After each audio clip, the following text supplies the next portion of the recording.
যাবতীয় প্রশংসা লাখ কোটি শুকরিয়া সে আল্লাহ রাব্বুল আলামিনের জন্য, যিনি আমাদেরকে পবিত্র জুমাবারের দিন আল্লাহর ঘরে আল্লাহর বিধান জুমার সালাত আদায়ের জন্য সময় মতো উপস্থিত হওয়ার সুযোগ দিয়েছেন। সে আল্লাহকে খুশি করার জন্য অন্তর থেকে শুকরিয়া আদায় করি, বলি আলহামদুলিল্লাহ। দরুদ ও সালাম বর্ষিত হোক আমাদের প্রিয় নবী, শেষ নবী নবী মুহাম্মদ বিন আবদুল্লাহ সাল্লাল্লাহু আলাইহি ওয়াসাল্লামের উপর। সংক্ষিপ্ত আকারে দরুদ পড়ি, আল্লাহুম্মা সাল্লি আলাইহি আল্লাহুম্মা বারিক আলাইহি। সম্মানিত সমবেত মুসল্লিন কেরাম, আজকের জুমার সংক্ষিপ্ত আলোচনার বিষয় সন্ত্রাস দমনে ইসলাম। সন্ত্রাস প্রতিরোধে ইসলামের ভূমিকা। আসলেও ইসলাম কি সন্ত্রাসকে সাপোর্ট করে? ইসলামের মাঝে সন্ত্রাসী কার্যকলাপ, মারামারি, হানাহানি, ঝগড়া ফাসাদ, ইসলাম এটা কতটুকু সমর্থন করে? আমার প্রিয় ভাইয়েরা, এক কথায় আলোচনার বিষয়, চলমান বিষয় সন্ত্রাস প্রতিরোধে, সন্ত্রাস দমনে ইসলামের ভূমিকা। আলোচনার বিষয়, আল্লাহ যদি তৌফিক দান করে সংক্ষিপ্ত সময়ে আপনাদের সামনে বিষয়টি সম্পর্কে আলোচনা করার চেষ্টা করব ইনশাআল্লাহ তাআলা। আমার প্রিয় ভাইয়েরা, আমরা জানি যে ইসলাম শব্দটা এখানে মূল অক্ষর হলো সিন লাম মিম। ইসলাম হলো বড় করে, কিন্তু মূল শব্দ হলো সিন লাম মিম, সিলমুন। সিলমুন থেকে ইসলাম। সিলমুন মানে কি? সিলমুন মানে নিরাপত্তা, সিলমুন মানে শান্তি, নিরাপত্তা, মানুষকে শান্তির দিকে দাওয়াত দেওয়া, মানুষকে শান্তিতে রাখা, ঝগড়া ফাসাদ মারামারি দ্বন্দ্ব না করা। তাহলে ইসলাম শব্দের যে একদম অক্ষর সিন লাম মিম সিলম, এই অক্ষরের মধ্যেই ইসলামের সৌন্দর্যতা লুকায়িত আছে। সিলমুন মানেই শান্তি, সিলমুন মানেই নিরাপত্তা, ইসলাম মানে শান্তি, ইসলাম মানেই নিরাপত্তা। তা আলোচনার যে বিষয় সন্ত্রাস দমনে ইসলাম, আপনারা দেখতে পাচ্ছেন গত 2-1 দিনের মধ্যে বাংলাদেশে মুসলিমদের মধ্যে যে সন্ত্রাসী হামলা হচ্ছে, দুই পক্ষই নিজেকে জান্নাতি মনে করছে। এবং এই সন্ত্রাসী হামলার পরে বড় বড় আলেম স্কলার তারা বলতেছে যে এরা শহীদ, অমুক শহীদ তমুক শহীদ, শহীদ বলে বেড়াচ্ছে। তো এই চলমান বিষয়ে সন্ত্রাস দমনে ইসলামের ভূমিকা এবং কে শহীদ না, এটার মানদণ্ড, এই বিষয়ে আমরা আপনাদের সামনে আলোচনা করবো আমার ভাইয়েরা। আচ্ছা, প্রথমে আমরা জানবো আমার ভাইয়েরা, যে আমরা জানলাম ইসলাম মানে শান্তি। আর এই কথাটা আল্লাহ কোরআনে কয়েক জায়গায় বলেছেন। সূরা আলী ইমরানে বলছেন 19 নম্বর আয়াত, ইন্নাদ-দীনা ইনদাল্লাহিল ইসলাম। একই কথা আল্লাহ বলছেন সূরা আলী ইমরান 3 নম্বর পারা 20 নম্বর পৃষ্ঠা, ওয়া মান ইয়াবতাগি গায়রাল ইসলামি দীনা, যারা শান্তির ধর্ম ইসলামকে বাদ দিয়ে অন্য কিছু তালাশ করবে, ফালা ইউকবালা মিন, আল্লাহ সেটা কবুল করবেন না। একই কথা আল্লাহ তাআলা কোরআন কারীমে সূরা মায়েদায় বলেছেন, আল ইয়াউমা আকমালতু লাকুম দীনাকুম ওয়া আতমামতু আলাইকুম নি'মাতি ওয়া রাদিতু লাকুমুল ইসলাম দীনা। এখানেও আল্লাহ ইসলাম শব্দটা ব্যবহার করেছে। আর আমাদের আলোচনার বিষয় সন্ত্রাস দমনে ইসলামের ভূমিকা। শুরুতে আমাদের একটু ভূমিকা টানবো। পৃথিবীর ইতিহাসে প্রথম সন্ত্রাসী কে, এটা আমরা জানবো। নাম্বার 1, পৃথিবীর ইতিহাসে প্রথম সন্ত্রাসী কে।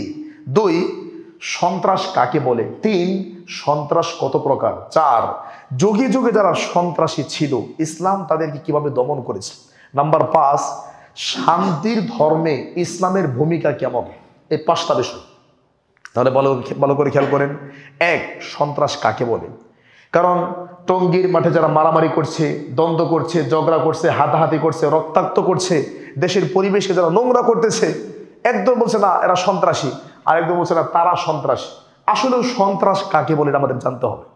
এটা না জানলে আপনি যাচাই করতে পারবেন না। তার নাম্বার 1 আমরা জানবো সন্ত্রাস কাকে বলে। নাম্বার 2, সন্ত্রাস কত প্রকার।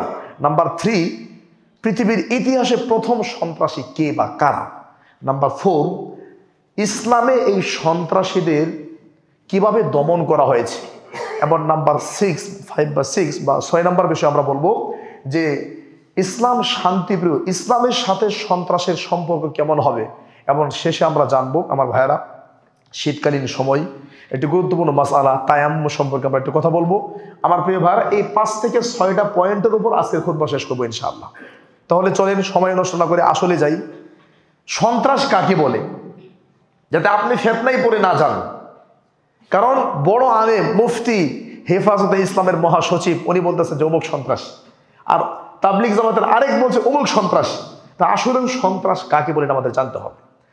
সন্ত্রাস বলা হয় ত্রাস সৃষ্টির মাধ্যমে যারা জনগণের মধ্যে ভয় ভীতি সঞ্চার করে, ত্রাস সৃষ্টির মাধ্যমে, অন্যায়ের মাধ্যমে, মারামারি হানাহানি ঝগড়া দাঙ্গা হাঙ্গামার মাধ্যমে যারা জনগণের অন্তরের মধ্যে ভয় ভীতি তৈরি করে তারাই হলো সন্ত্রাস। এটা যদি বিজ্ঞানের ভাষায় বলেন, ত্রাস সৃষ্টির মাধ্যমে যারা জনগণের অন্তরে ভীতি সঞ্চার করে তারা হলো সন্ত্রাস। তার মানে যেই কাজের মাধ্যমে জনগণ নিরাপদ থাকে না, যেই কাজের মাধ্যমে জনগণের নিরাপত্তা বিঘ্নিত হয়, যেই কাজের মাধ্যমে জনগণ শান্তি ফিল করে না, অশান্তি অনুভব করে, রাস্তাঘাটের মধ্যে আপনারা দেখতে পেয়েছেন কি অবস্থা, রক্তাক্ত অবস্থা, কেউ কাউকে চিনে না, মেরে লাশ নিয়ে মারামারি করতেছে যে না নিজেই হত্যা করছে, হত্যা করে নাটক সাজিয়ে মেডিকেল নিয়ে গেছে, এটা এটা এটা আমাদের লাশ, নিজে হত্যা করে মেডিকেল নিয়ে গেছে, নিয়ে বলতেছে এটা আমাদের লাশ, ওরা বলে না এটা আমাদের লাশ, লাশ নিয়েও নাটক হচ্ছে। আমার ভাইয়েরা, তাহলে এই কঠিন মুহূর্তে সন্ত্রাস বলা হয় এক বাক্যে যে বা যারা ত্রাস সৃষ্টির মাধ্যমে, অন্যায়ের মাধ্যমে সমাজের মধ্যে, রাষ্ট্রের মধ্যে মানুষের আইন শৃঙ্খলা, মানুষের নিরাপত্তা নষ্ট করে, তারাই মূলত সন্ত্রাস। সন্ত্রাস দুই প্রকার আমার ভাইয়ের মধ্যে রাখবেন। একটা হলো যেটাকে আমরা চিনি, রাস্তাঘাটে যে সন্ত্রাসী হয় এটা একটা সন্ত্রাস, যেটা আমরা নর্মালি বুঝি। আরেকটা হলো তথ্য সন্ত্রাস, তথ্যকে গোপন করা। তথ্য সন্ত্রাস এটা আমাদের বাংলাদেশের আলেমদের মাঝে অনেক আছে, অনেক, অভাব নাই। যুগ যুগ ধরে বুখারী পড়াচ্ছে, সহিহ বুখারীর তথ্যগুলো গোপন করে রেখে দিয়েছে। যুগ যুগ ধরে কুতুবে সিত্তা, বুখারী, মুসলিম, আবু দাউদ, তিরমিজি, নাসাই, ইবনে মাজাহ পড়াচ্ছে। যে আমলগুলো আমরা সালাফি আহলে হাদিসরা করি এগুলো তারা গোপন রেখেছে, প্রকাশ করছে না, মাযহাবের সাথে সাংঘর্ষিক হচ্ছে ইত্যাদি দোহাই দিচ্ছে। এরা হলো তথ্য সন্ত্রাস, তথ্যকে গোপন করে রেখে মানুষের মধ্যে ত্রাস সৃষ্টি করতেছে। যেমন আপনারা দেখতে পাচ্ছেন বাংলাদেশে আমাদের সালাফি আহলে হাদিস মসজিদ মাদ্রাসা দখল করা, মারামারি করা, এরপরে মোটর সাইকেলের শোডাউন দেখানো, মানে সন্ত্রাসরা যা করে তাই করা হচ্ছে। একটু ভালো করে বোঝেন তো আমার ভাইয়েরা, তথ্য সন্ত্রাস কেন বললাম? আমরা চোর ডাকাত এবং চাঁদাবাজ সন্ত্রাসীদেরকে দেখার জন্য বাজারে যাই, হাট বাজারে যাই, শহরে যাই, অথবা কোথাও যদি চোর ডাকাত ধরা পড়ে আমরা সঙ্গে সঙ্গে সেখানে গিয়ে দেখি যে চোরটা কেমন, ডাকাতটা কেমন। আরে ভাই, আপনারা সমাজে প্রচলিত চোর ডাকাত দেখার জন্য আপনারা শহর বন্দরে যান, কিন্তু আধুনিক যুগে তথ্য সন্ত্রাসী অনেক হুজুর আছে যারা দিনের বেলা চুরি করে। কিভাবে? যারা রাতের বেলা মন্দির পাহারা দেয় তারাই দিনের বেলা আপনাদের মসজিদ দখল করে। এদেরকে যদি আপনি সন্ত্রাসী না বলেন তাহলে কে সন্ত্রাসী? যারা রাতের বেলা পূজা মণ্ডপে পাহারা দিচ্ছে তারাই দিনের বেলা সালাফি আহলে হাদিস মসজিদ মাদ্রাসা আক্রমণ করছে। এরা যদি সন্ত্রাসী না হয় তাহলে পৃথিবীতে সন্ত্রাসী কি আছে? আমার ভাইয়েরা ভালো করে খেয়াল করেন। শুধু তাই না, আপনার স্টেজ, আপনার মাহফিল, আপনার সবকিছু, আপনি কথা বলতে পারতেছেন না, গিয়ে তাদের কাছে ক্ষমা চাচ্ছেন যে একটু দয়া করে আমাদের সুযোগ দেওয়া যায়। মানে সবকিছু আয়োজন আপনার, বাড়ি আপনার, আয়োজন আপনার, বিবাহ আপনার, ওই বিবাহ অনুষ্ঠান তারা এমন ভাবে দখল করেছে যে আপনি তার কাছে জিম্মি হয়ে গেছে। কেমনে? এই তো গত কয়েকদিন আগে আমরা আপনাদেরকে বললাম যে যশোর নড়াইলে গেলাম, একটা মাহফিল, সালাফি আহলে হাদিসদের মাহফিল আয়োজন করেছে তারা, সুন্দর আয়োজন, 500 মানুষের খাবার আয়োজন করেছে, সেখানে আমাকে নিয়ে গেছে, আমাকে স্টেজে উঠতেই দেয় নাই। তাহলে এরা যদি সন্ত্রাসী না হয়, আপনার মাহফিল, আপনার স্টেজ, আপনার খরচ, আপনি আয়োজন করেছেন, কিন্তু আপনি গিয়ে বলতেছেন যে মাদানি অনেক দূর থেকে সালাম দেখ, বলছে না সালামও দেওয়া যাবে না। এরা যদি সন্ত্রাসী না হয় তাহলে কে সন্ত্রাসী? আমরা সন্ত্রাসী বলতে মনে করি যারা চোর ডাকাত ছিনতাই রাহাজানি দুর্নীতি করে এরাই সন্ত্রাসী। জি না, এরা বড় সন্ত্রাসী, আপনি ভাবতেই পারবেন না। আমার প্রিয় ভাইয়েরা, এই জন্য বলছে সন্ত্রাস দুই প্রকার। একটা হলো তথ্য সন্ত্রাস, যারা কোরআন এবং সুন্নাহর তথ্যকে গোপন করে যুগ যুগ ধরে বাংলাদেশের মুসলমানদের মধ্যে দ্বন্দ্ব, মারামারি, হানাহানি, কাটাকাটি, রাহাজানি, ফেরকাবন্দি ইত্যাদি অন্যায় বাংলাদেশে ছড়িয়ে দিয়েছে। এরা হলো তথ্য সন্ত্রাসী, এরা তথ্যকে গোপন করে রেখেছে। আমার ভাইয়েরা, আমার জ্বর, ঠান্ডা, কাশি, গলা বসে গেছে, আপনাদের কথা বুঝতে তো কষ্ট হবে, এরপরও আপনারা ভালো করে বোঝার চেষ্টা করেন। আমার ভাইয়েরা, তাহলে আমি বললাম সন্ত্রাস কাকে বলে, 1 নাম্বার পয়েন্ট। 2 নাম্বার পয়েন্টে বললাম সন্ত্রাস কত প্রকার। 3 নাম্বার পয়েন্টে আমরা যাচ্ছি আমার ভাইয়ারা, পৃথিবীর ইতিহাসে প্রথম সন্ত্রাসী কে। এটা আপনারা হয়তো অনেকে জানবেন। এটা হলো পৃথিবীর প্রথম মানব, আমাদের আদি পিতা আদম আলাইহিস সালামের 2 জন ছেলে ছিল, হাবিল এবং কাবিল। কাবিল ছিল পৃথিবীর প্রথম সন্ত্রাসী। তার মানে কাবিল কেন পৃথিবীর প্রথম সন্ত্রাসী, এখান থেকে বের হয়ে আসে। কাবিল অনাধিকার চর্চা করেছে, যেটা তার অধিকার না, তার হক না, সেটার যোগ্য না, ওটা সে জোরাজুরি করে চেয়েছে। তো সন্ত্রাসীরা কি করে, রাস্তাঘাটে আপনাকে নামাবে, আপনাকে মারপিট করবে, পিস্তল ধরবে, এগুলো করে আপনার টাকা পয়সা মোবাইল সবকিছু আপনাকে ছিনতাই করে নিয়ে যাবে। আপনার গাড়ি, আপনার টাকা, আপনার মোবাইল, এগুলো সন্ত্রাসীদের হক না, কিন্তু সে অন্যায়ভাবে সেগুলো দখল করতেছে। তো কাবিলকে বলা হয় কাবিল প্রথম সন্ত্রাসী, কারণ কাবিলের যেটা হক না, সে জোর করে সে হক নিতে চেয়েছিল। কোনটা আপনারা জানেন, দামিমা এবং ওদিয়া, আদম আলাইহিস সালামের 2 মেয়ে। তাফসীর ইবনে কাসির মূল ভলিউম আরবি 8 খণ্ডের 2-3 নম্বর খণ্ডে পেয়ে যাবেন। দামিমা এবং ওদিয়ার মধ্যে ওদিয়া খুব সুন্দরী ছিল, এটা কাবিলে বিয়ে করার কথা না, এটা হাবিলে করবে, আল্লাহর বিধান এটাই।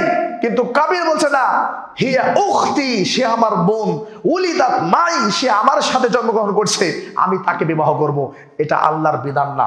সে যখন অনাধিকার চর্চা করছে, তার অধিকার না, তারপরও জোর করে তার ভাইয়ের অধিকার ছিনিয়ে নিতে গিয়েছে, তখন সে তার ভাইকে হত্যা করেছে। এই জন্য পৃথিবীর ইতিহাসে প্রথম সন্ত্রাসী কাবিল।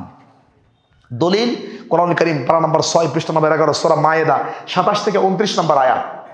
যখন হাবিল বলছে, ভাইয়া আপনি আমাকে মেরে ফেলবেন, আচ্ছা ঠিক আছে আমাকে মারেন, কিন্তু আমি আল্লাহকে ভয় করি, তখন সে তার ভাইকে হত্যা করে পৃথিবীর প্রথম মানুষ হত্যাকাণ্ড। কি করবে, কবর দিবে না কি করবে সে জানে না। ফাবাআসাল্লাহু গুরাবা, আল্লাহ একটা কাক পাঠাইছে, কাক, এক কাক আরেক কাককে মেরে মাটির নিচে পুঁতে দিচ্ছে, আর ওই কাবিলকে শেখাচ্ছে, তুই প্রথম সন্ত্রাসী, তোর ভাইকে এভাবে মাটির নিচে পুঁততে হবে, তোমার ভাইকে মাটির নিচে এভাবে কবর দিতে হবে। তাহলে আমরা 3টা পয়েন্ট জানলাম। 1, সন্ত্রাসী কাকে বলে। 2, সন্ত্রাসী কত প্রকার, 2 প্রকার, একটা নরমাল সন্ত্রাস আর একটা তথ্য সন্ত্রাস। 3 নাম্বার হচ্ছে আমার প্রিয় ভাইরা, পৃথিবীর প্রথম সন্ত্রাসী হলো কাবিল।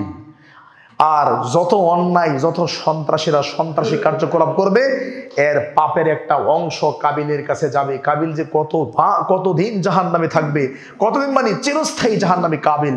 কারণ কাবিলের যে কি পরিমাণ অন্যায় আর কি পরিমাণ পৃথিবীর মানুষ অন্যায় করতেছে, সব অন্যায়ের একটা অংশ সে পাবে। বলে আইয়াযু বিল্লাহ, নাউযু বিল্লাহি মিন যালিক। আজকের আলোচনার 4 নাম্বার পয়েন্ট আমার ভাইয়েরা, ভালো করে খেয়াল করেন। শান্তির ধর্মে ইসলাম এই সন্ত্রাসী কার্যকলাপ কতটা এলাও করে, এটা খুব গুরুত্বপূর্ণ। এখানে আমরা 10 মিনিট কথা বলবো, 10 মিনিট, 10টা মিনিট একদম চাতক পাখির মতো তাকায় থাকেন, দলিল ভিত্তিক কথা। আমার প্রিয় ভাইয়েরা, 4 নাম্বার পয়েন্ট, শান্তির ধর্মে ইসলাম, এখানে সন্ত্রাসীর জায়গা কতটুকু। আমি একটু আগে আপনাকে বলেছি, আল্লাহ কোরআন কারীমে বলছেন সূরা ফাতির 22 নম্বর পারা 16 নম্বর পৃষ্ঠা, যে রাত এবং দিন এক নয়, অন্ধকার এবং আলো এক নয়, গরম এবং ঠান্ডা এক নয়, মরা মানুষ জীবিত মানুষ এক নয়। আল্লাহ বলছে ওয়ামা ইস্তাবিল আ'মা ওয়াল বাসীর, যে চোখে দেখে যে চোখে দেখে না তারা সমান নয়। ওয়ালা যুলুমাতু ওয়ালান নূর, অন্ধকার এবং আলো সমান নয়। ওয়ালা জিল্লু ওয়ালাল হারুর, ছায়া এবং গরম, গরম এবং ঠান্ডা এক নয়। ওয়ালাল মা ওয়ালাল আহইয়া, এবং জীবিত মৃত এক নয়। এগুলো দিয়ে আল্লাহ বোঝাতে চেয়েছে যে কিছু পৃথিবীতে কিছু জিনিস আছে যার সাথে যার সম্পর্ক 100% নেগেটিভ, 0% পজিটিভ হয় না। আমিও বলতে চাচ্ছি ইসলামের সাথে, শান্তির ধর্ম ইসলামের সাথে সন্ত্রাসীর সম্পর্ক রাত দিন যেমন, শান্তির ধর্ম ইসলামের সাথে সন্ত্রাসীর সম্পর্ক তেমন। মরা এবং জীবিত যেমন, শান্তির ধর্ম ইসলামের সাথে সন্ত্রাসীর সম্পর্ক তেমন। গরম এবং ঠান্ডা সম্পর্ক যেমন বিপরীতমুখী, ইসলামের সাথে সন্ত্রাসীর সম্পর্ক তেমনই বিপরীতমুখী। কিন্তু আজকে ইবলিস শয়তান আমাদের মাথায় বসে পৃথিবীর মানচিত্রে দাড়ি এবং টুপিওয়ালারা যেই পরিমাণ অন্যায় করেছে, এই জন্য দাড়িওয়ালা এবং টুপিওয়ালা দেখলেই মানুষ ভয় পায়, কারণ তারা ইসলাম বোঝে না, ইসলাম মানে না, ইসলাম শিখে না, ইসলামের সৌন্দর্য তারা বোঝে না। এই জন্য মানুষ দাড়ি টুপি দেখলেই ভয় পায়। কারণ ইসলামের সৌন্দর্যতা সে তুলে ধরতে পারে নাই। এবার আমি আপনাকে বোঝাচ্ছি কেমনে, একটু খেয়াল করেন। সুবহানাল্লাহ। চতুষ্পদ প্রাণী একটা আয়াত আপনারা জানেন, আল্লাহ বলছেন ওমা আরসালনাকা ইল্লা রাহমাতাল লিল আলামিন। আল্লাহ আমাদের নবীকে পৃথিবীর জন্য রহমত স্বরূপ পাঠিয়েছে। পৃথিবী, সারা পৃথিবীতে যত প্রাণী আছে 18,000 মাখলুকাত বলা হয়, এটা ঠিক না। অসংখ্য মাখলুকাত, অসংখ্য মাখলুকাত। এমনও সৃষ্টি আছে যেটা বিজ্ঞান আবিষ্কারই করতে পারে না। এমনও সৃষ্টি আছে যেটা সাগরের নিচে পড়ে আছে, বিজ্ঞান বোঝেই না। আল্লাহ তো বলছেন সূরা নাহাল 14 নম্বর পারা 7 নম্বর পৃষ্ঠা, ওয়া ইয়াখলুকু মা লা তা'লামুন। এমন জিনিস আল্লাহ সৃষ্টি করবেন যা তোমরা জানোই না। তার মানে 18,000 মাখলুকাত, এ কথা ঠিক না। আমি বোঝাতে চাচ্ছি আমার ভাইয়ারা, চতুষ্পদ প্রাণী যেগুলো বোবা, কথা বলতে পারে না, আল্লাহর নবী বলছেন তোমরা চতুষ্পদ প্রাণীর উপর দয়া করো, তাদের উপর জুলুম করিও না। সুবহানাল্লাহ। রাসূল সাল্লাল্লাহু আলাইহি সাল্লাম বলছেন ইত্তাকুল্লাহা ফি হাযিহিল বাহাইমিল মুআজামিস সালেহ। এই যে চতুষ্পদ প্রাণী, গাধা, গরু, ছাগল, মহিষ, বেড়া, এদের ব্যাপারে আল্লাহকে ভয় করো, এদের উপর জুলুম করিও না। ফারকাবুহা সালিহা, গাধার উপর আরোহণ করো ভালোভাবে, গাধাকে কষ্ট দিও না। অতরকুহা সালিহা, এবং গাধার উপর খালি বোঝাই বহন করাবা, গাধারে খাবার দিবা না, এই জুলুমটা কইরো না।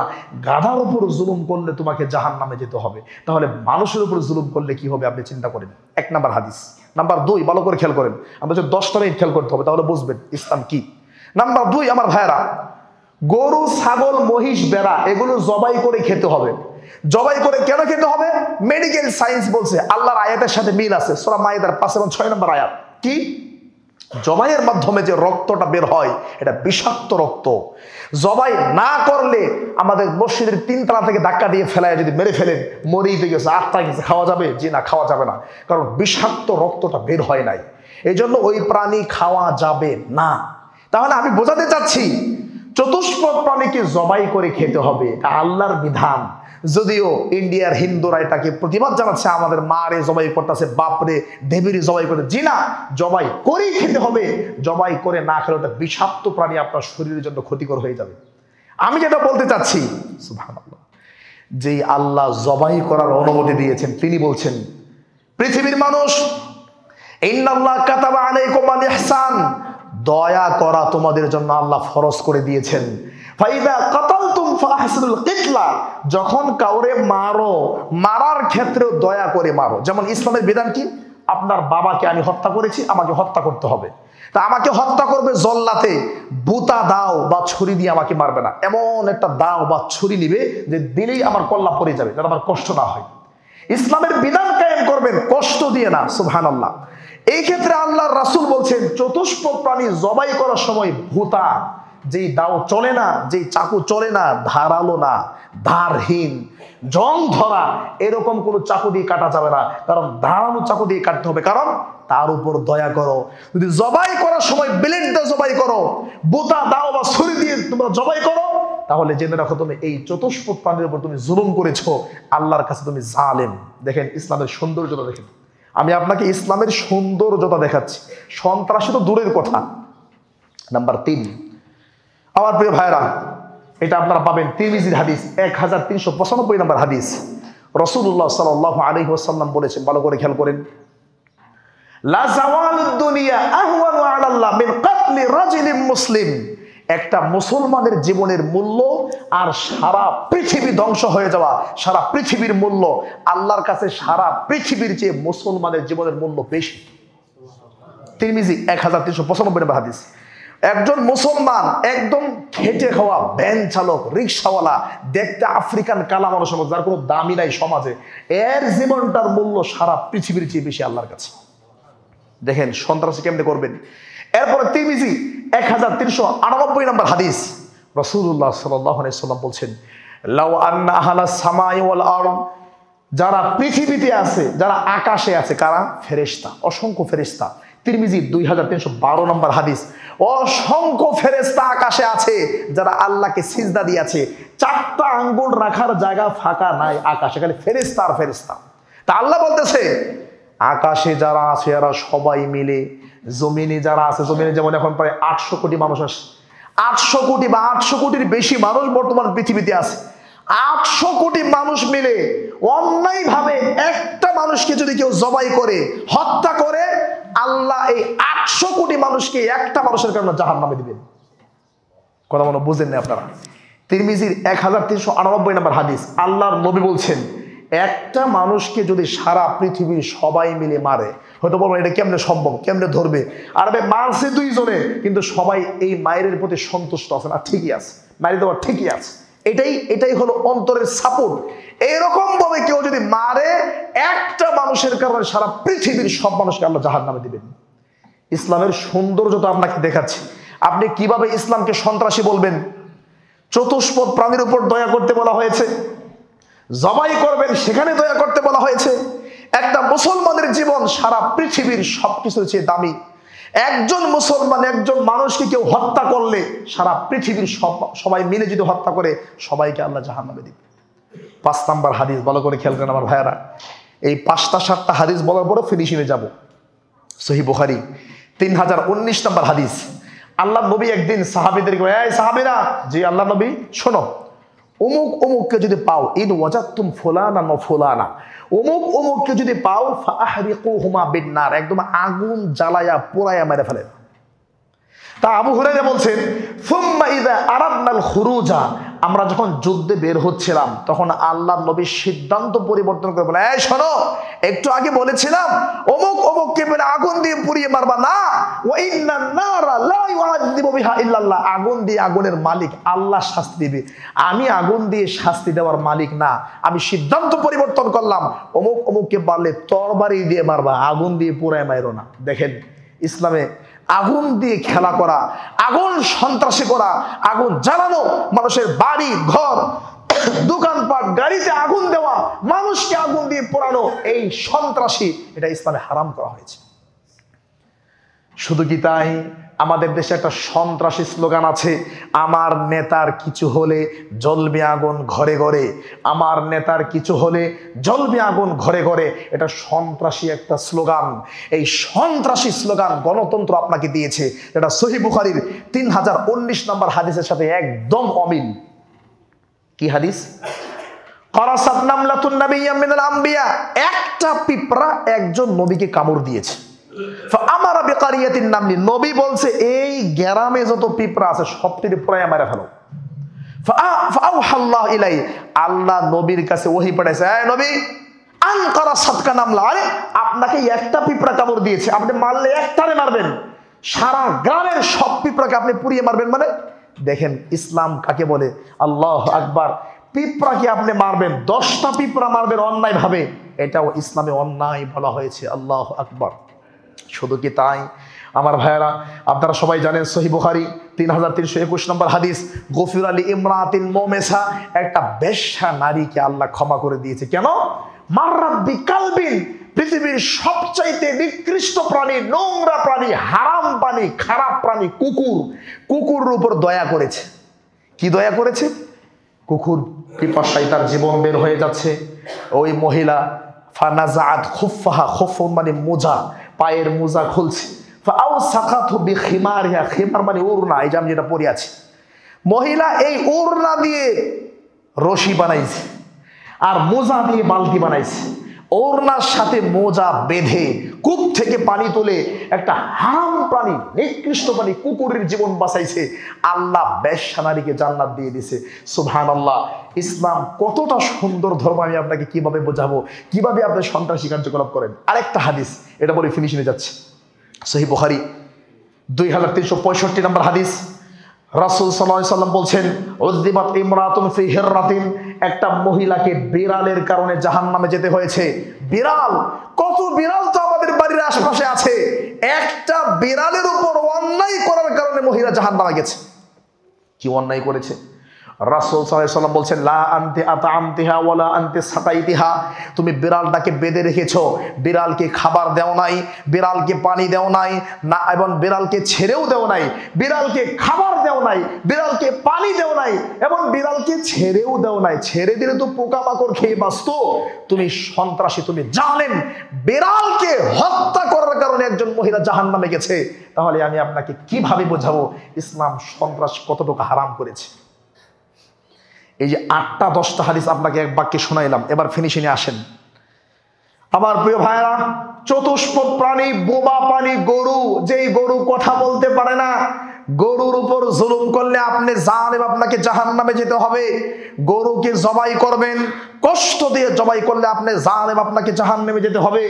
একজন মুসলমানকে হত্যা করা আর সারা পৃথিবী ধ্বংস হওয়া, আল্লাহর কাছে সারা পৃথিবীর চেয়ে মুমিনের মুসলমানের জীবনের মূল্য বেশি।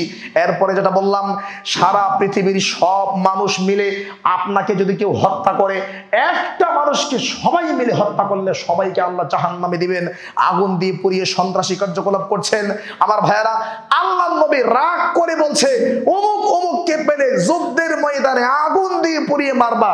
মুহূর্তের মধ্যে আল্লাহ নবী সিদ্ধান্ত পরিবর্তন করে বলছে, না, আগুন দিয়ে আগুনের মালিক আল্লাহ শাস্তি দিবেন, আমি শাস্তি দিতে পারি না। মুহূর্তের মধ্যে সিদ্ধান্ত পরিবর্তন করলে আগুন দিয়ে পুড়িয়ে মারা যাবে না। কিন্তু আমরা তো কথায় কথায় আগুন খেলা করছি, আগুনের খেলা করছি। আমার ভাইয়েরা, এরপরে বললাম, একজন নবী একটা পিঁপড়াকে না মেরে কয়েকটা পিঁপড়া মারার কারণে আল্লাহ নবীকে ছাড় দিলেন না। তাহলে আপনি বলেন, বিবেককে বলেন, যেখানে কুকুরের উপর দয়া করে জান্নাতের কথা বলা হয়েছে, বিড়ালের উপর জুলুম করে জাহান্নামে গিয়েছে, চতুষ্পদ প্রাণীর উপর দয়া করতে বলা হয়েছে, সেখানে আপনি কোন ইসলাম ধর্ম মানেন, কোন ইসলাম ধর্মের প্র্যাকটিস করেন? মারামারি, ঝগড়া, হানাহানি, কাটাকাটি, রাহাজানি, দলাদলি, ফেরকাবন্দি, সারা বাংলাদেশকে আপনারা সন্ত্রাসী কার্যকলাপে মাতিয়ে তুলেছেন। আপনাদের এই সন্ত্রাসী কার্যকলাপ দেখে সারা পৃথিবীর মানচিত্রে মুসলমানদেরকে মানুষ সন্ত্রাসী মনে করে। জিনা এটা ইসলাম না, এটা ভুল, এটা ইসলাম হতেই পারে না। আপনাকে, আপনার বড় হুজুরকে, আপনার 14 গোষ্ঠী হুজুরকে ইসলাম নিয়ে আরো পড়াশোনা করতে হবে। পড়াশোনা করলে আপনি ইসলাম বুঝবেন। এই যে হাদিসগুলো বললাম, প্রায় 10টা হাদিস বললাম সিরিয়ালে, আপনার হুজুরে বলেন 10টা হাদিস পড়ুক, 10টা হাদিসের ব্যাখ্যা করুক, তাহলে আপনার হুজুর জিন্দেগিতে আর মারামারি, হাঙ্গা দাঙ্গামা, রাস্তাঘাট দখল করা, আমার নেতার কিছু হলে জ্বলবে আগুন ঘরে ঘরে, এই সমস্ত পচা স্লোগান জিন্দেগিতে দিবে না। দেয় কেন? আপনার হুজুর পড়াশোনা করে নাই, ফিকা পড়তে পড়তে মাথা নষ্ট হয়ে গেছে। ফিকের কিতাব পড়তে পড়তে মাথা শেষ, কোরআন বোঝে না, হাদিস বোঝে না। এই জন্য এই সমস্ত হুজুরদের কারণেই এই দ্বন্দ্ব শুরু হয়েছে। আমার ভাইয়ারা, আপনারা সবাই জানেন আজকের এই আলোচনার প্রসঙ্গ কি। আপনারা সবাই জানেন গত 2 দিন আগে টঙ্গীর মাঠ রক্তাক্ত হয়েছে। সুবহানাল্লাহ, আল্লাহু আকবার। সবার মাথায় টুপি, সবার গায়ে জুব্বা, সবার মাথায় পাগড়ি, সবাই নিজেকে জান্নাতি দাবি করছে। কি যুদ্ধ শুরু করেছে, কি মারামারি! সুবহানাল্লাহ। মামুনুল হক তো বলল, যেভাবে পিটায় মারছে এভাবে ছাগলরেও মারে না, প্রাণীকেও মারে না। তাহলে যে মারলো সে কে? সেও নিজেকে জান্নাতি দাবি করছে, সেও ইসলাম প্র্যাকটিস করছে। আর যারে মারছে সে কে? সেও নিজেকে জান্নাতি দাবি করছে। এবার 2টা হাদিস বলে আমার খুতবা শেষ করবো। আর একটা পয়েন্ট আছে, একটু ভালো করে এক বাক্যে তাকায় থাকেন, তাহলে বুঝবেন, তাহলে ফিতনায় পড়ে যাবেন। আমার ভাইয়ারা, সহিহ বুখারীর 31 নম্বর হাদিস, এবং সহিহ বুখারীর 6573 নম্বর হাদিস, এবং সহিহ মুসলিমের 2809 নম্বর হাদিস, এবং সহিহ মুসলিমের 2888 নম্বর হাদিস। এই হাদিসগুলো খেয়াল করেন। আপনারা আয়েশা রাদিয়াল্লাহু আনহার নাম শোনেন নাই? নবীর স্ত্রী, দামি মানুষ। সুবহানাল্লাহ। আল্লাহর নবী ইন্তেকালের 26 বছর পরে, নবী মারা গেছেন 10ম হিজরি, 36 হিজরিতে আল্লাহর নবীর ইন্তেকালের 26 বছর পরে একটা যুদ্ধ হয়, যে যুদ্ধের নাম হলো জঙ্গে জামাল, উষ্টির যুদ্ধ। এই যুদ্ধে এক পাশে নেতৃত্ব দিয়েছে আলী রাদিয়াল্লাহু আনহু, জান্নাতি সাহাবী। 10 জন জান্নাতি সাহাবীর মধ্যে আলীউন ফিল জান্নাহ, আলী জান্নাতি আল্লাহ নবী বলে গেছে। আলী এক পক্ষে, বিপরীত পক্ষে তার শাশুড়ি আয়েশা রাদিয়াল্লাহু আনহা। এক পক্ষে আলী, এক পক্ষে আয়েশা, এক পক্ষে আলী, এক পক্ষে জুবাইর, এক পক্ষে তালহা। 2 পক্ষে তুমুল যুদ্ধ হয়েছে, বহু মানুষ হতাহত হয়েছে। আমার ভাইয়েরা, আমি আপনাকে বলতে চাই, সহিহ বুখারীর হাদিস 31 নম্বর হাদিস, আহনাব বিন কায়েস তিনি বলতেছেন, আহনাব বিন কায়েস তিনি বলতেছেন যে যাহাবতু লিআনসুরা হাযার রাজুল, আমি এই ব্যক্তিকে সাহায্য করতে চাই। 36 হিজরিতে যখন উষ্টের যুদ্ধ শুরু হলো, তখন আমি আলী রাদিয়াল্লাহু আনহুর পক্ষ হয়ে যুদ্ধ করতে চাইলাম। ফালাকিয়ানি আবু বকরা, আবু বকরা একজন সাহাবী, তিনি আমার সাথে সাক্ষাৎ করলেন, বলেন আইনা তুরিদ, কোথায় যাচ্ছ? আমি বললাম আনসুরু লিহাদার রাজুল, এই ব্যক্তি আলীর পক্ষ হয়ে আয়েশার বিরুদ্ধে যুদ্ধ করতে চাই। তখন বলছে সাবধান, ইরজি, বাড়িতে ফিরে যাও। ফাইন্নী সামিতু রাসূলুল্লাহি সাল্লাল্লাহু আলাইহি ওয়াসাল্লাম ইয়াকুল, আমি আল্লাহর নবীকে বলতে শুনেছি, ইদাল তাকাল মুসলিমানি বিসাইফাইহিমা, যখন দুই পক্ষের মুসলমান, এরাও মুসলমান এরাও মুসলমান, এদের হাতে তরবারি এদের হাতে তরবারি, তুমুল যুদ্ধ হচ্ছে, ফাল কাতিল ওয়াল মাকতুল ফিন্নার, এই যুদ্ধে যে মারবে সেও জাহান্নামে যাবে, যে মরবে সেও জাহান্নামে যাবে। এই যুদ্ধে যে মারবে সেও জাহান্নামী, যে মরবে সেও জাহান্নামী। আবু বকর বললেন, আল্লাহ নবী বুঝলাম না। হাদা বালুল কাতিল, যে মারছে সে না জাহান্নামে যাবে, যে লোকটা মরছে তার কি দোষ, সে কেন জাহান্নামে যাবে? টঙ্গীর মাঠে যারা মারা গেল সে কেন জাহান্নামে যাবে? আল্লাহ নবী বুঝলাম না। আরে বোঝো নাই, ইন্নাহু কানা হারিসান আলা কাতলি সাহিবিহি, যে মরছে এমনি তো পড়ে নাই, ঠেলাই পড়ে মরছে, সেও সুযোগ সন্তানী ছিল, পারলে আমিও দিব, দিতে পারি নাই বলে তো মরছে। এই চিন্তা যদি থাকে আমিও মারবো, সেও ডিল মারে সেও ডিল মারে, দুজনেই মারছে, দুজনেই প্ল্যান ছিল মেরে ফেলা, কিন্তু হ্যাঁ মরছে ঠেলাই পড়ে, এই জন্য সেও জাহান্নামী। এবার চিন্তা করেন আমার ভাইয়ারা, আল্লাহ নবী দুজনকে জাহান্নামী বললেন। শুধু তাই না, রাসূল সাল্লাল্লাহু আলাইহি ওয়াসাল্লাম বলেন ইয়াতি আলান নাস জামান, এমন একটা জামান আসবে, লা ইয়াদরিল কাতিল ফিমা কাতালা, যে মারছে সে জানে না কেন মারলাম। এই তুই কেন মারছস? আমি জানি না। কেন মারছস? আমারে 50,000 টাকা দিছে, বলছে ত্রিমোহনী পশ্চিম পাড়া বসিতে ফজরের টাইমে যাইবে, চাকু মেরে দিবা। আমি চাকু মেরে দিছি। কেন মারছে আমি জানি না, টাকা দিছে তাই আমি মারছি। ওয়ালাল মাকতুল ফিমা কুতিলা, যারে মারছে সেও জানে না যে আমারে কেন মারলো, কারণ তার লগে একসাথে বাদাম খাই, চা খাই, সে যে আমারে মারবো আমি ভাবিই নাই। এরকম হচ্ছে কি না? হচ্ছে। আল্লাহর নবী বলছে জাহান্নামে যেতে হবে। আমার ভাইরা, কোন সাহসে, কোন বিদ্যার দাপটে, কোন শক্তিতে যারা মারা যাচ্ছে এই টঙ্গীর মাঠে, আপনি কি করে বলতে পারেন অমুক শহীদ তমুক শহীদ? যারা মারা গেছে এরা শহীদ। সহিহ বুখারীর 31 নম্বর হাদিস, সহিহ মুসলিম 2809 নম্বর হাদিস, অসংখ্য হাদিস বলছে যদি ঘটনা তাই হয়, দুই পক্ষে দ্বন্দ্ব হয়, দুই পক্ষই মারতে চায়, এইভাবে যদি মারা যায় দুজনেই জাহান্নামী।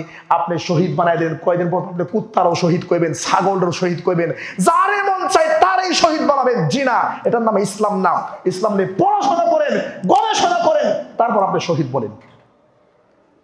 বলবেন আপনার কথা তো সত্য কেন? মনের কষ্টে সত্য। দেশের শীর্ষস্থানীয় আলেমরা যখন বলবে শহীদ, আচ্ছা আপনি বলেন, আপনি শহীদ ফতোয়া দিয়ে কি করলেন? পরিবেশ গরম করলেন না ঠান্ডা করলেন? আপনি যখন বলবে যারা মারা গেছে এরা শহীদ, তখন এই পক্ষে আরো আগুনের মতো শক্ত। হ্যাঁ, মারা গেছে শহীদ, সুযোগ একটা পাইছি, ফিলিস্তিন তো যাইতে পারি না, আফগানিস্তান যাইতে পারি না, সিরিয়া যাইতে পারি না, ইন্ডিয়াতে যেতে পারি না, অন্য কোনো দেশে যাইতে পারি না, বাংলাদেশ সরকার যেতে দেয় না। যুদ্ধের মাঠ যেহেতু টঙ্গীর মাঠে শুরু হয়েছে, যা যা আছে ওখানে গিয়ে আরো মারামারি শুরু করবে। তো ভুল ফতোয়া দিয়ে তো আপনি পরিবেশ গরম করলেন। কথা বোঝেন নাই আপনারা? ভুল ফতোয়া দিয়ে পরিবেশটা গরম করছেন, ঠান্ডা করেন নাই। শহীদ বললেন কেন মিয়া? এত শহীদ হয় নাই, নবীর বাসায় শহীদ হয় নাই, আপনি শহীদ বললেন কেন? ভুল ফতোয়া দিয়ে পরিবেশ আরো খারাপ বানাই দেন। আমার ভাইয়ারা, আল্লাহকে ভয় করেন। আল্লাহর নবী 3 থেকে 4টা হাদিস যাদেরকে শহীদ বলছে, মনে রাখেন, এক দাগে যারা আল্লাহর রাস্তায় দ্বীন প্রতিষ্ঠা করতে গিয়ে তাওহীদের পক্ষে শিরকের বিরুদ্ধে যারা যুদ্ধ করে মারা যায়, তারাই হলো 1 নম্বরের শহীদ। এই লোকটা মারা গেলে এই লোকটার গোসল দেওয়া হবে না, এই লোকটার জানাজা হবে না, এই লোকটার দাফন কাফন হবে না। শহীদ মারা গেলে তার সম্মানে রক্ত সহকারে ওই পোশাকেই তাকে কবর দিতে হবে। এটা হলো নাম্বার 1 শহীদ। আর কিছু আছে হুকমান শহীদ, আসল শহীদ না, শহীদের মর্যাদায়। তারা কারা? পেটের রোগে আক্রান্ত হয়ে মারা গেছে শহীদ, করোনা ভাইরাসে COVID-19 মারা গেছে তারা শহীদ। এরকম কিছু শহীদ আছে, আপনি তাদেরকেও শহীদ বলে ফেললেন। এরপরে আত্মরক্ষার জন্য মারা গেছে সে শহীদ, কিন্তু এই শহীদ ওই শহীদ সমান নয়। আপনি না জেনে না বুঝে কি করে বলে দেন কালকে যারা মারা গেছে এরা শহীদ? জি না। আমার ভাইয়ারা, আলোচনা লম্বা করার সুযোগ নেই। আজকের এই বর্তমান আধুনিক বিষয়টা নিয়ে আপনাদেরকে কিছু তথ্য দেওয়ার চেষ্টা করলাম যে ইসলাম কখনো সন্ত্রাসী হামলাকে পছন্দ করে না। ইসলামের সৌন্দর্যটা আমি আপনার সামনে তুলে ধরার চেষ্টা করেছি। কেউ যদি ইসলাম নিয়ে গবেষণা করে যে আরে একটা পিঁপড়ার উপর জুলুম করলে আমাকে জাহান্নামে যেতে হবে, কি বলেন হুজুর আপনি? আরে এটা ছাগল রে মাইরা ফেললে আমার জাহান্নামে যাওয়া লাগবে? আরে কি বলেন আপনি? কুত্তা মেরে ফেললে আমাকে জাহান্নামে যাওয়া লাগবে? এই চিন্তা যখন কোনো মুসলমানের ব্রেনে ঢুকবে তখন ওই মুসলমান সন্ত্রাসী হতে পারে না। আজকে যারা পৃথিবীর মরল সেজে বসে আছে, জাতিসংঘে বসে আছে, এরাই পৃথিবীতে বর্তমান আধুনিক সময়ের সবচাইতে বড় সন্ত্রাসী। বর্তমান পৃথিবীর সবচাইতে বড় সন্ত্রাসী হলো ইসরায়েলের কুকুররা, যাদের কোনো পারমিশনের প্রয়োজন হয় না। এই যে সিরিয়ার সরকার পালিয়ে যাওয়ার পরে দেখলাম যে গত 24 ঘন্টায় প্রায় 500 স্থাপনায় আঘাত করেছে। 500 স্থাপনা 24 ঘন্টায় সিরিয়ার দামেস্কের বিভিন্ন জায়গাতে 500 স্থাপনায় যদি আঘাত করে থাকে, জাতিসংঘের প্রয়োজন হয় নাই, কারো কোনো প্রয়োজন হয় না, এদেরকে কেউ সন্ত্রাসী বলে না। আর আমরা দাড়ি টুপি মুখের মধ্যে থাকলেই আমরা সন্ত্রাসী হয়ে যাই। পৃথিবীর ইতিহাসে সবচেয়ে বড় সন্ত্রাসী ইসরায়েলের কুকুররা, ইসরায়েলের ইহুদিরা। আমার ভাইয়েরা, অচিরেই এই ইহুদিদের সাথে মুসলমানদের একটা তুমুল যুদ্ধ হবে ইনশাআল্লাহ। ওই যুদ্ধে মুসলমানদের বিজয়ী হবেই হবে। তবে এখনো ঘুমিয়ে থাকার সুযোগ আপনার নাই, কিন্তু আপনি তো ঘুমাই আছেন। বক্তব্য শুরু করছে 2 কাতার লোক দিয়া, এখন তো বসে জায়গা নাই, আপনি এখনো ঘুমাই আছেন। এই সমস্ত মুসল্লিদেরকে দইরা টাকের মধ্যে বইরা টঙ্গীর মাঠে ছেড়ে দিয়ে আসতে হবে। টঙ্গীর মাঠে ফিরুনি খেয়ে শক্ত হবে। যারা এখনো ইসলাম গবেষণা করে না, জানে না, এই যে একটা বক্তব্য দিয়েছে, আমি পড়াশোনা করে দিয়েছি, এখানে আমার সাহস আছে আলহামদুলিল্লাহ। যা বলেছি দলিল ভিত্তিক বলেছি। আপনি যে কত বড় ক্ষতিগ্রস্ত হয়েছেন আপনি পরে এসে জানেন। ঠিকই তো ফেসবুকে স্ট্যাটাস মারবেন যে যারা মারা গেছে এরা শহীদ, এই করো সেই করো। জিনা, আপনাকে পড়াশোনা করতে হবে, টাইম মতো আসতে হবে। আল্লাহ আসার তৌফিক দান করুক, আল্লাহুম্মা আমিন। আমার ভাইরা, সময় সংক্ষিপ্ত। এখন শীতকাল, আমরা অনেকেই তায়াম্মুম করি। আমার ভাইরা, তায়াম্মুম করার 2টা আয়াত আসছে সূরা নিসা এবং সূরা মায়েদা, 5 নম্বর পারা, 4 নম্বর পৃষ্ঠা, 6 নম্বর পারা, 7 নম্বর পৃষ্ঠা। আল্লাহ বলছেন তায়াম্মুম করা যায় 3টা কারণে। 1, অসুস্থ হলে। 2, পানি না পাওয়া গেলে। 3, বাথরুম টয়লেট থেকে। 3, সফরে থাকলে। আমার ভাইয়েরা, এখন আপনি যদি নিজে ডাক্তার হয়ে যান, নিজে চেয়ারে বসে নামাজ পড়েন, তাহলে কিন্তু এই ডাক্তারই হবে না, কারণ শয়তান আপনাকে ডাক্তারের নেতৃত্ব দিচ্ছে। আবার যদি নিজে ডাক্তার হয়ে যান যে আমার ঠান্ডা লাগছে, উযু করলে আরো ঠান্ডা বেড়ে যাবে, এই জন্য আমি তায়াম্মুম করি, জিনা, এই তায়াম্মুমের সালাত হবে না। মুসলিম বিজ্ঞ ডাক্তার যদি আপনাকে টেস্ট করে বলে যে আপনি পানি ব্যবহার করতে পারবেন না, তবেই আপনি তায়াম্মুম করবেন, নিজে ডাক্তার সাজবেন না। আল্লাহ আমাদেরকে বোঝার তৌফিক দান করুক, আল্লাহুম্মা আমিন। আমার ভাইয়েরা, ত্রিমোহনী পশ্চিমপাড়া আহলে হাদিস জামি মসজিদের এবছরের মাহফিলে আপনাদের সকলকে দাওয়াত দিচ্ছি। আপনারা আপনাদের সহযোগিতা এবং দানের হাত, আন্তরিকতা এবং ভালোবাসার হাতকে বাড়িয়ে দেন। আগামী জানুয়ারির 1 তারিখ মাহফিল হবে ইনশাল্লাহ, আমিও থাকবো ইনশাল্লাহ। এবং আমাদের ডক্টর আসাদুল্লাহ গালিব স্যারের ছেলে আসাদুল্লাহ গালিব স্যারের ছেলে আব্দুল্লাহ সাকিব ভাই, উনিও থাকবেন ইনশাআল্লাহ। এই ওয়াজ মাহফিলে আপনাদের সার্বিক সহযোগিতা কামনা করছি।